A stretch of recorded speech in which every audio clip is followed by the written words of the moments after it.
खोजी खजाना time news में आपका स्वागत है। आइए नजर डालते हैं आज की खास खबरों पर। शाजापुर जिले के थाना अवंतीपुर बड़ौदिया के अंतर्गत ग्राम अमस्या खेड़ी में एक महिला की संदिग्ध परिस्थितियों में मौत हो गई। गुरुवार शाम को 45 वर्षीय संतोष बाई पत्नी भेरू सिंह गुर्जर की मृत्यु के मामले में उनके बेटे ने हत्या का आरोप लगाया है। परिजनों द्वारा पुलिस को दी गई जानकारी के अनुसार संतोष बाई के परिवार में उनके पति भेरू सिंह और पुत्र बंटी उर्फ महेश रहते हैं। भेरू सिंह मंदबुद्धि है और घटना के समय उनका बेटा महेश सावरिया जी के दर्शन के लिए गया हुआ था। वह घटना के दिन शाम को ही घर वापस लौटा था। मृतका के पुत्र बंटी उर्फ महेश ने बताया कि उसके पिता मंदबुद्धि हैं और वे अकेले हत्या नहीं कर सकते। उसने ये भी बताया कि उसकी मां के सिर पर चोट के निशान हैं और गला दबाने के भी निशान मिले हैं। थाना प्रभारी घनश्याम बैरागी ने इस मामले में कहा कि फॉरेंसिक जांच, फिंगरप्रिंट और पोस्टमार्टम की रिपोर्ट आने के बाद ही मामला स्पष्ट हो पाएगा। प्रथम दृष्टि में ये हत्या का मामला प्रतीत होता है। पुलिस मामले की गहनता से जांच कर रही है और सभी पहलुओं पर विचार कर रही है। अभी तक किसी को गिरफ्तार नहीं किया गया है। ओलायाकला से मनोहर मरेठिया की रिपोर्ट।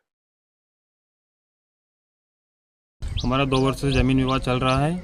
लाड सिंह पिता डोंगर सिंह, अर्जुन सिंह पिता लाड सिंह, कृष्णाबाई, सीमाबाई पिता बाबूलाल, इन दोनों के बीच में हमारा जमीन विवाद चल रहा था। जमीन विवाद होने के बाद में हमारा बंटवारा भी हो चुका था। उनके रिश्तेदार भी आए हुए थे, हमारे भी रिश्तेदार आए हुए थे। उसी बीच अभी 21 तारीख को सांवरा जी गया, उसके पहले 20 तारीख के दिन मेरे पिताजी को डराया गया। मेरे पिताजी दिमागी हालत से ठीक नहीं है, उनकी मानसिक स्तर सही नहीं है, तो उनको डराया गया। उनको घास काटने से मना किया गया। मेरे पे वो विवाद हुआ था। विवाद के बाद में फिर मैं सांवरा ही चला गया। तो सांवरा जी से आते टाइम मैंने उधर से मैं इंदौर ओंकारेश्वर होते हुए सिपरा और इंदौर के बीच में था। तो मैंने मम्मी को फ़ोन लगाया करीब 6:30 बजे। तो मम्मी ने फ़ोन नहीं उठाया 8 बार फ़ोन लगाने के बाद में। तो मैंने मेरे दोस्त को फ़ोन लगाया। उसके बाद मेरे दोस्त ने मैंने बोला कि घर जाके देख मम्मी क्या मैंने फ़ोन नहीं उठा रही। तो उन्होंने बोला कि मुरली डॉक्टर आए हुए हैं, बाटल लग रही है। मैंने मुरली डॉक्टर को फ़ोन लगाया। मुरली डॉक्टर ने बोला कि मैं घर पे हूँ, मैंने गया बाटल लगाने। मेरे को जानकारी गलत दी गई। मैं सीधे सिपरा और इंदौर के बीच में था। तो सीधा मैं आष्टा होते हुए अमछकड़ी आया। अमछकड़ी देखा तो मम्मी की हालत, सर फटा हुआ था, गला दबा के हत्या कर दी गई थी और मौके पे सबूत मिटा दिए गए थे। जो खून में लथपथ कपड़े हुए थे वो मेरे को बोरी में मिले हुए थे और मेरे घर में प्याज रखे हुए थे, प्याज हटा दिए गए थे। पूरा घर धो दिया था, सब कर दिया था। मेरे पिताजी मानसिक विकलांग हैं और मेरे पिताजी को पुलिस प्रशासन कहीं ना कहीं दबा कर पैसे दे के मेरे पिताजी को उलझा रही है और मेरे पिताजी पे इल्ज़ाम लगा रही है। और इन लोगों के कारण हत्या हुई है इनसे, लाड सिंह, अर्जुन, सीमाबाई, कृष्णाबाई, इनके द्वारा। पुलिस इनको बचाने में लगी हुई है।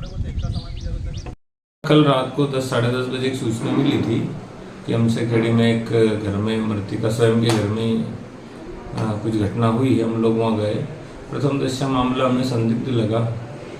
काफ़ी महिलाएं बैठी हुई थी वहाँ पहले से, कुछ पुरुष भी बैठे थे, ग्रामीण लोग, तो वो कुछ बता नहीं पा रहे थे। रात को हमने पूरी मौके की कार्रवाई करी। उनका बेटा जो बाहर था वो भी आ गया था। तब तक उनके मायके के लोग भी आए थे। उनके समक्ष पंचायतनामा बनाया और उसकी जो भी कार्रवाई थी वहाँ करके उन्होंने डेड बॉडी को रात को ही मर्चुरी रूम पुलाई में रखवा दिया है। पीएम होना है। अभी FSL वाली टीम आई है उज्जैन से और फिंगरप्रिंट वाले भी हैं। यहाँ की कार्रवाई करने के बाद में पीएम के बाद में जैसा होगा आगे आपको जानकारी। सर, परिजन हत्या का मामला हमें भी संदिग्ध लग रहा है।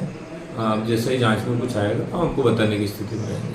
ताजा खबरों के लिए देखते रहिए खोजी खजाना टाइम्स न्यूज।